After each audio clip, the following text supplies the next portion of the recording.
घरामध्ये मृत व्यक्तीचे किंवा पूर्वजांचे फोटो लावताना ही काळजी घ्या. घरामध्ये मृत पितरांचे फोटो लावताना हे नियम पाळा. अनेकदा हिंदू कुटुंबात एखाद्या नातेवाईकाचा मृत्यू झाला की त्याचा किंवा तिचा फोटो घरी लावला जातो. फोटोवर हार घालून त्याची नित्यपूजा केली जाते.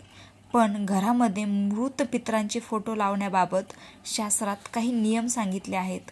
या नियमाचे पालन न केल्यास अनेक समस्यांना सामोरे जावे लागू शकते. देवासोबत पूर्वजांची छायाचित्रे ठेवू नका.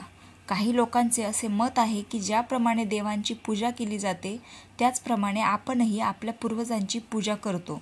पण माहितीच्या अभावामुळे लोक देवासोबत पूर्वजांचे फोटो ठेवतात.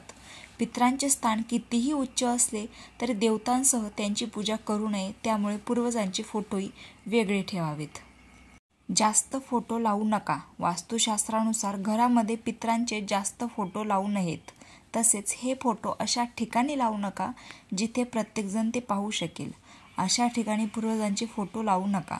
वास्तूनुसार बेडरूममध्ये, घराच्या मध्यभागी आणि स्वयंपाकघरात पूर्वजांचे फोटो लावू नयेत. यामुळे घरगुती कलह वाढतो आणि घरात अशांतता निर्माण होते.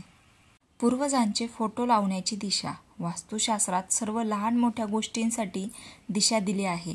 वास्तुशास्त्रात उत्तराभिमुख भिंत पूर्वजांचे फोटो लावणे शुभ मानले जाते, कारण दक्षिण दिशा ही पितरांची दिशा मानली जाते. अशा स्थितीत उत्तरेकडील भिंतीवर फोटो लावून पितरांचे तोंड दक्षिणेकडे होते. जिवंत लोकांसोबत पूर्वजांचे फोटो लावू नका. जिवंत लोकांसोबत मृत पूर्वजांचे फोटो लावणे टाळा. असे मानले जाते की यामुळे जिवंत व्यक्तीचे आयुष्य कमी होते. रामकृष्ण हरी.